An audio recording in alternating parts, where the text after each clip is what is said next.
Hello friends, for today's video we're going to be going through some fantasy releases for the month of February, as well as a lot of other information that we will have timestamps for in case you'd like to bounce around. This is going to be the first video where I actually have implemented the changes that I mentioned that I was going to be doing in my previous anticipated releases video. If you missed that, a quick recap. In the past, every single month I would do an anticipated releases video for fantasy that either I was somewhat interested in or I thought all of you might be interested in. That part is still going to persist. We're still going to have information about the releases of the month, but in addition to those things, we're going to have what I'm calling headlines. So a lot of you know I have a whole side channel dedicated to talking about all the other kinds of stories that I love, whether they be anime, manga, TV shows, video games, all of those sorts of things. And I wanted to have a space where when there was exciting news about those things, I could talk about that with all of you, because I know some of you also share a love for all of that stuff as well. So these will be quick little heads up about this season of this show is projected for this date, or this video game is coming out in this month, or we just got news that this book we love is actually going to get a video game adaptation, stuff like that. So we'll have those, and then from there, we'll switch over to some artist features and indie self-pub, or just in general underhyped book features. At the very end of the video, we will mention either a charity or a good cause to kind of round everything out. And then this is going to be how we structure these from now on. The only main change in the anticipated releases portion is that because I feel a lot of synopses give away half the book, I am going to stick to just a quick, brief synopsis. That way, if it has your interest piqued, you can check the book out further. But for those that don't want those really in-depth synopses, you can just have an idea of what you're getting into, and you can still go into it knowing bare bones what the book has. But for those of you that do want that additional information, all the books I mentioned will be in the description bar, and you can easily just click on a link and check them out further. All of that said, let's officially jump into it. By the time this goes out, this will actually have been released just after February has started, so a lot of these have actually just been released, and the first one that is true for, we're starting with February 3rd, and that would be Queen of Faces. This dark academia fantasy follows a desperate girl at a cutthroat magical academy who faces a choice between life and death: become an assassin for the enchanted elite, or watch her decaying body draw its last breath. From there, also February 3rd, we have Songbird of Sorrows. An outcast princess turned spy embarks on a mission to infiltrate a rival kingdom, but the secrets she uncovers force her to decide whether to follow orders or defy them. We actually have a lot of February 3rd releases, and I guess good news is that if you think these sound good, they're already out now. After that, we have The Lies That Summon the Night and Heart's Gambit. These two might sound familiar because they were actually books that Alorial had as part of their book box, so you might have been hearing about these ones quite a bit. Also, clues in that these are more so considered romantasy, but The Lies That Summon the Night. Lies, beauty, and seduction mingle in the first book of an enthralling romantasy series where making art is considered a sin, and the shadows born from it aren't the only danger to the creators. I actually think that the synopsis of that one and just the idea of it sounds really interesting, so that one definitely has my interest piqued. Heart's Gambit says a thrilling and romantic debut fantasy where competitors from two prominent time-traveling black families must fight in a deadly magical duel. Also, in addition to this, we have another author who gave their thoughts about this story, and it says, "It's positively magic. Readers will fall in love across time and place as they follow Emma and Malcolm through the terror, danger, and redemption of the family curse keeping them bound. It felt like the perfect mix of Caraval and the Night Circus, stamped with Miles' personal brand of hope and rage." So that's quite the comp title combination, the Night Circus and Caraval. I will be very curious to see, because I know some things about those other stories, so I'll be curious to see if I agree with that. But I do think the atmosphere in general sounds like it's going to be a little different from what currently feels like it's very trendy in fantasy. It feels like this is going to going a slightly different, more ethereal direction. After that, we have a book by Tor that every single time I saw the synopsis and the cover for this book, every time I was like, what is this? So the book is called Boy, with Accidental Dinosaur. And it says How to Train Your Dragon meets Mad Max in the story of an orphan in a fractured Southwest who just wants to ride a dinosaur under the lights. That sounds like such a bizarre combination of so many random things, and it's by Tor. I don't know what it is, but even somehow seeing that it was by Tor added to the what mix of reactions I had about that. But I'm curious. I'm definitely curious. A lot of us are consistently saying, oh, everything feels the same now, and it just feels like publishing is chasing trends, and I don't think you can say that about that book. That does not feel like anything else. The only thing that even kind of comes close in my mind is City of Nightmares. That story is bizarre and a lot of fun, and also there ends up being a giant dinosaur that a politician uses to kill their enemies, basically. It's really out there. So maybe this book will be like that, or it'll be really endearing. I don't know. Is it going to be like the dinosaur? Are we going to feel about this dinosaur the way we feel about dragons in books? I don't know. Anyway, I'm very intrigued by that one. And then also by Tor, we have The Forest on the Edge of Time. This one, I am going to be reading just a little bit more than the brief synopsis, because the brief synopsis really didn't tell you anything other than there's kind of sort of time travel. So I'll read a little bit more, but I don't think this gives away too much information. It says, recruited by the mysterious Project Keros to change history and save the future from ecological disaster, Echo and Hazel are transported through time to opposite worlds.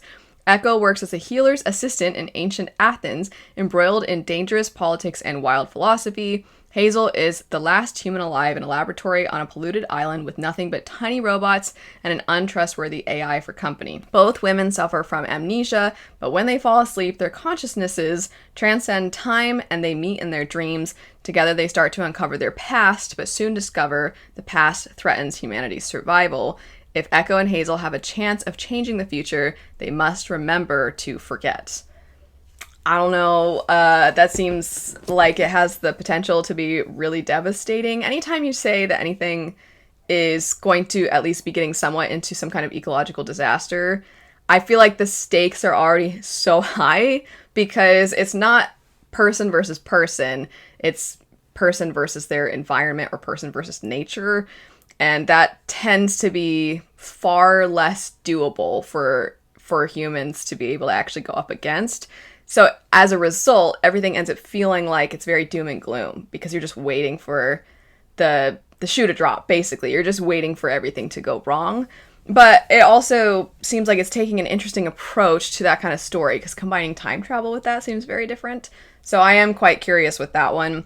From there, moving out of February 3rd to February 7th, we have, by the same author who did Emily Wilde, Agnes Aubert's Mystical Cat Shelter. So if a lot of us pick up that one I mentioned before, The Forest on the Edge of Time, and we're all feeling a little traumatized and sad, this next one sounds like it's the coziest of cozy fantasy. It says, a woman who runs a cat rescue in 1920s Montreal turns to a grouchy but charming magician to help save her shelter in this heartwarming cozy fantasy. That does sound really precious, but not that I think this will actually be the case, but it almost reads a little bit like the kind of story that's borderline fan service for readers. Because readers are kind of associated with cats too, you know? I don't know, maybe there will be a little bit of that, but sometimes a little bit. I'm like, I mean, we do love our animal companions in our stories.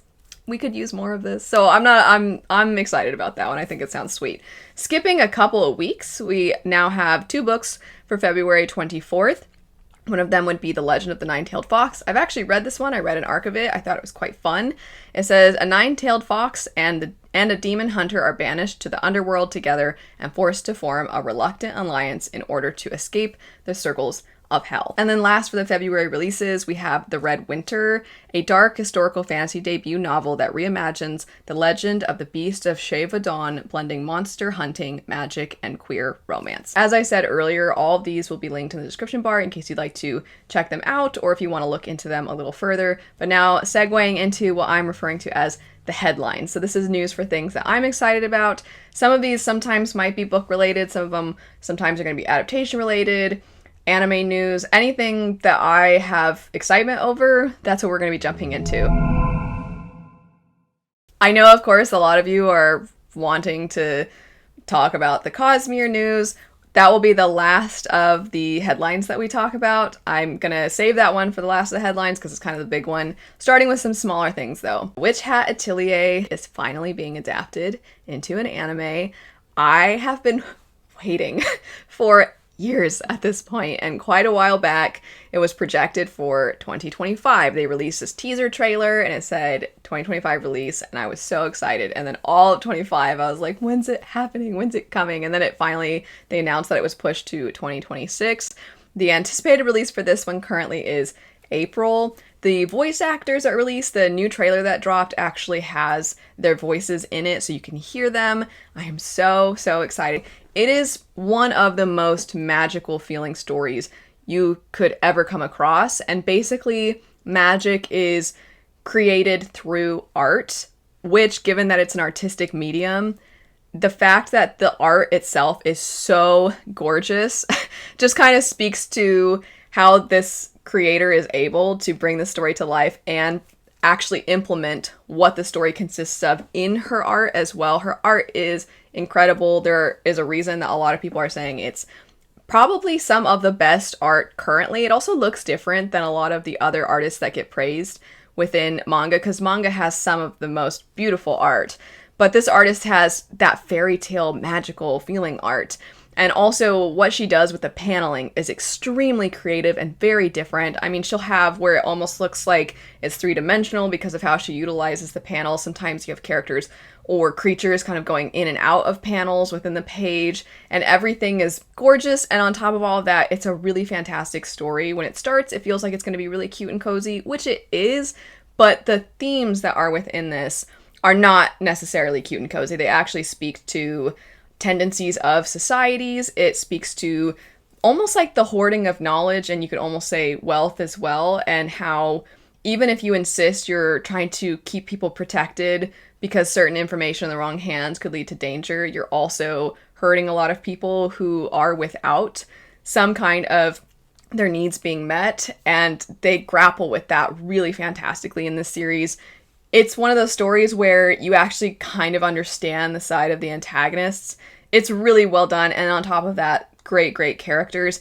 If you want a more full in-depth review, I did a review for this one quite a while back. I've been begging people to check it out for so long because it's amazing, and I can't wait. I cannot wait for this adaptation. So I have the review, the in-depth review for this one if you want to check that out. That's over on my side channel where I do talk about anime, manga, video games, all those other sorts of stories. Also, Gavin, who I always want to say How to Train Your Gavin because that was his previous channel name, but Gavin Reads It All, as well as his side channel, Gavin Reads All the Manga. We did a really in-depth discussion for the story. We also talked about fan theories. It was a blast. I really highly recommend that chat over on his channel because I had the best time. But also, anybody giving me a chance to gush about Witch Hat, I'm going to get excited. It's phenomenal. Highly recommend. Please get excited alongside me. I've been waiting. I've been waiting so long, and it's one of those things where I'm like, please join me in being excited. Another anime that a lot of people have been really excited about, we have Frieren Season 2. So the first couple of episodes are out. Season 1 was 28 episodes, if I'm not mistaken, and this new season is only going to be 10 episodes. I actually am really happy with this decision. So I have a number of videos for Frieren also over on my side channel.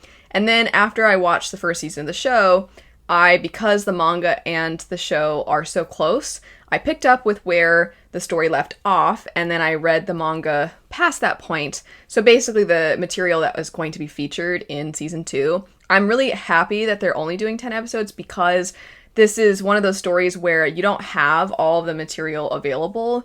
So I don't want them to get ahead of it, because this is what happened with something like Full Metal, where there's a reason we have Full Metal and then Full Metal Brotherhood, because of the fact that the story wasn't actually done yet. And when they kept going with the anime, they kind of went in their own direction, and it wasn't really what Arakawa wanted. So Frieren Season 2, I think it's a good idea to stick to it. I'm also really excited because the material that's covered in the manga shortly after in this arc that happens was some of my favorite material from the story. So I'm excited to see that out, and I am waiting until all 10 episodes are out because I have a really hard time waiting when something, doing week by week is just rough for me. So I like to wait until things are out. I waited from one week to the next for part of Apothecary Diaries Season 2, and it was killing me. I was all I could think about, which I'm like, I know that's what they want, but also, how dare you? So I'm waiting. I don't want to start season 2 yet, but if you haven't, I feel like there's no way, if you're a fantasy fan, you haven't at least you haven't gotten some kind of tangential news about Frieren, but basically you follow this elf, and it's what happens after the quest. So essentially that scene in Lord of the Rings where Frodo is like walking off, it's almost like that. Like, what do we do after we have settled the end of the story? What comes next? And because she's an elf and she lives for a really long time, for her, what comes next also means the death of the people that she went on this mission with. And that's not a spoiler, that is kind of the setup of the story. It's the moving on, it's the next adventure, it's how you learn to actually love and live. It's a beautiful story. It's a lot slower, I think, than a lot of other fantasy stories, but in a good way, because it does have that cozy feel. It allows you to get lost in this world, but also the themes, I think, really hit a lot of people. So I really quite enjoy this story. I watched the first season and I did kind of recaps of the episodes, so if you're interested in seeing my in-depth thoughts about that, I'll have those linked. But I am excited to watch season 2. Also, the actual dub, for those that prefer watching dub over sub, that is being released a little bit after, so all the information I've been talking about is specific to the sub, which is what I will be watching. Next up, moving on to video game news. Next month, Crimson Desert will finally be released. It's being released on my birthday. That is my birthday present to myself. I can't wait for this game. It looks incredible. If you, like me, are a big fan of video games, the last kind of main video that I did over on my side channel was my releases that I was excited about in video games for this year, and this one was on that list because ever since they dropped this trailer for it years ago, I have been like, I can't wait for this game. And I say it every year, and then every year it's not actually coming out. This year it's officially coming out very soon, next month. And if you don't know anything about it, the trailer, every trailer they put out gets me more and more excited. But I will have something linked in case you'd like to look further into it. It's a single-player open-world action-adventure game by Pearl Abyss, featuring a narrative-driven campaign centered on Cliff. After a devastating ambush by the Black Bears faction shatters his comrades, the Greymanes, Cliff embarks on a quest for vengeance, rebuilding his group while navigating a world plagued by political chaos and immense mythological threats. It looks like Witcher meets Skyrim, but it doesn't look so much like one individual thing that it seems like a copy-paste. It seems like it's doing its own thing, but there are so many pieces of a lot of our favorite games in it. Next up, we finally have gotten another video with a lot of information about the new Fable game. For quite a long time, we mostly just had a little bit of a teaser trailer, but this new one has really shown everything that they've been pouring into it. It gives a lot more details about the gameplay, the general feel, and also the passion of the team behind the game. It will be released for PlayStation, Xbox, and PC. This is a game that I could see a lot of RPG fans, of course, being in love with, but also it seems like a great in-between for fans of cozy gaming, as there is so much about it where you can just get lost in the drama of the lives of the villagers, but also if you're more interested in actually fighting things and engaging in what most RPGs are known for, they have that as well. I think for a lot of us, though, we're really excited about the fact that we will have both of those things available to us. It seems like a game that most of us are going to completely lose our lives within for the months after its release. And speaking of its release, it looks to be coming out fall of this year, which is really, really exciting, especially because they've kept everything under wraps for so long that now that they've revealed more information, to know that it's coming out so soon is extremely exciting. It looks incredible in every way, from the color use, the way that the landscapes are done, the way that the environments and the buildings are done, the characters within the games, the voice acting, everything about it looks phenomenal. I am so excited to have gotten this new informational video, and now I cannot wait for fall. Now finally getting to the big news, the Cosmere news. I know a lot of you are already aware of all of this, but for anybody that hasn't seen the big news, Sanderson's Cosmere has been picked up by Apple TV. A lot of the fears that a lot of fantasy fans have from years and years of bad adaptations, I think a lot of us are slightly put at ease with some of the information that's been coming out about this. I also think Sanderson himself, he's very passionate about his works, and I think he is of the mindset if they're going to be adapted, not only does he want to be involved, I think he wants them to be good. I don't think he's just hoping for something to get adapted to make a quick buck. that doesn't at all seem like that's what he's interested in. So we have some quotes by him as well as just some general information that I wanted to go over. First off, as noted, it's through Apple TV. I could be mistaken about this, but a lot of the things that I've seen adapted on Apple TV are sci-fi leaning. Actually gives me a lot of hope because sci-fi sometimes also can be really big in scope, and some of Sanderson's works actually have a sci-fantasy blend to them. So I think that makes sense for Apple TV. The first adaptations being considered are the Mistborn series, it says specifically for film, and the Stormlight archive for television. I have talked about this before. I want a Mistborn video game, first and foremost. I always prefer show over film for the most part. I can see Mistborn working as movies, but I think they're going to have to make some cuts. Stormlight Archive, I think a lot of us have agreed. Absolutely not. You do not want these to just be movies. So I'm glad that Stormlight, at the very least, is being considered for TV. I really have been a big proponent of these being animated. I don't think that's going to happen. I wish it would. But I will just shout into the void about how I forever and always think that we need to emphasize fantasy adaptations more so through animation. There's so many great animation studios I think could do an amazing job. But if it's live action, it's not like I'm going to be like, I refuse. I'll still definitely check it out. It says Sanderson will write, produce, and consult and will have approvals over the adaptations. The Stormlight Archive already has a production company attached to the adaptation, specifically Blue Marble. The media company is run by Teresa Heng, who also has produced the popular Apple TV series book-to-screen adaptation Pachinko.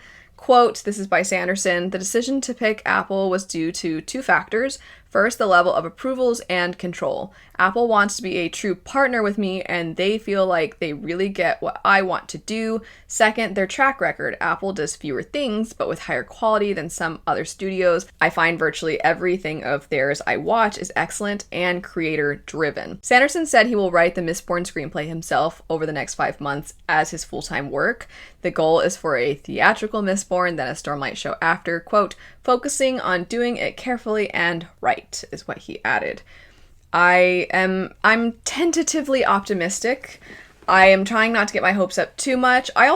This is going to sound almost pessimistic, but I don't mean it to be. I almost want to not get my hopes up too high so that I don't accidentally hold it to too high of a standard. I really, as much as possible, just want to go into it and be able to meet it where it is. If I don't think it's very good, then I will be honest about that. This is not going to come out probably, I'm sure, for years anyway. But regardless, if I think it's just okay or even not very good, then I will be honest about that. If I think it's great, I'll be honest about that. But we will wait and see. I am very curious. What is the news from this that you're the most excited about? And then what's the thing that you're the most nervous about? For me, I'm nervous about Mistborn movies. However, the part that makes me the most excited is that it seems like they really are allowing Sanderson to be in the driver's seat. I think that's incredibly important with adaptations. I don't think it's done enough. So I'm glad that he is going to be the one at the helm. Now, moving on to our features, I'm going to start with the artist feature, and the artist that I wanted to shout out would be Ari Ibarra. Because we were talking about Cosmere news, I figured this would be a perfect one because I'm sure a lot of you have seen Ari's art before. It's very distinct. It has this quality to it that feels almost like chaotic, but beautiful at the same time. And he has done a lot of work for the Cosmere. I'm sure many of you have seen some of his Hoid art. You've seen some of his Adolin art, especially if you've played some of the board games associated with the Cosmere. Some of his art is featured in that. You will also have seen his art for other franchises as well. So for example, he's done really cool, kind of darker artwork for Avatar: The Last Airbender. If you're a fan of Silksong, he did incredible art for Silksong. He's just done art for, it feels like, everything that so many of us are fans of. If you haven't checked out Ari's art before, I'll have his Instagram linked. So at the very least, check out his Instagram. He also has a Patreon. And I'm thinking about this Alucard art that he shared, and it's so cool. And his art lends itself very well to the Dracula aesthetic, or I should say the Castlevania aesthetic. His artwork, I think, really blends nicely with that darker, grittier look. So the Alucard art is one of my favorites. He's done Full Metal art also. I mean, I feel like everything that so many of us are fans of, he's done artwork for. I've also worked with Ari. He's incredibly, incredibly nice. And he actually did the cover art for my second book too. That's not the only reason I'm featuring him. I thought he was incredible before that. That's why I wanted to work with him. But he has a Patreon if you'd like to support his work. He has various different tiers in case you are able to support the higher tiers. If not, the lower tiers are an option as well. Highly recommend giving, at the very least, Ari a follow, if not also subscribing to his Patreon. He's great. Our underhyped book feature for this month is Monsters We Defy. It's a historical fantasy heist novel set in 1920s Washington, D.C., blending African-American folk magic, history, and romance. The story follows Clara Johnson, a woman who can speak to spirits, as she assembles a team of magically gifted individuals to steal a powerful ring from a wealthy socialite to gain her freedom from a spirit's debt. I thought this book was so much fun. I was really surprised at how much I grew to care about some of the side characters in the story, and I don't want to give the wrong impression by comparing it to Six of Crows, because I wouldn't say the characters themselves or the setting is similar in any way. Obviously, I'm sure the heist comparison is pretty obvious, but that's not even why I wanted to mention it in relation to Six of Crows. The reason I wanted to mention it is because of the way that I connected so much to the side characters. It's presented through Clara initially, but I do think that as the story progresses, you almost are surprised at how much everyone else is stealing your heart, and it's almost short story format in how the characters are introduced, and it really, I think, it does a good job of establishing that heist feel of here's the person that you're initially introduced to, and then as we're assembling the crew, you kind of get their backstories, and it pieces all of it together, and then they all have to work as a team, and it captures that really, really well in its writing and in the narrative. But also, like I was saying, the Six of Crows comparison is because of how much I think Six of Crows, despite having a pretty large cast of characters, a lot of people have different favorite characters from that series. Even though Kaz is kind of the, quote, main character, a lot of people love Inej, or love Nina, or love any of the other characters because of the fact that the author really takes the time to combine both the plot through the heist story as well as the character development. So it's a really nice overlap of both. If you're looking for a story that's a lot of fun, it's a very different setting from a lot of the fantasy works, and is character and plot driven, definitely check out Monsters We Defy. Now on to our charity good cause for today. This is specifically centered on a good cause, and I'll have all the information for it in the description bar, but I thought this was absolutely beautiful and really, really lovely and kind and sweet. And also it's showing once again how amazing artists are and them lending their skills to something that is, I think, a really beautiful movement. So I wanted to mention this, and also if any of you are artists yourselves, maybe you'd like to participate in this, but this is specifically in reference to the little boy Liam. I'm sure most of you have seen pictures of Liam, especially the pictures of him with his little blue hat. So the idea is comics for Liam. We're asking artists to draw pictures for Liam Ramos that you think might make this particular boy feel happy and cared for, maybe drawings of things he might love, maybe pictures of Liam himself as you think he might like to be seen.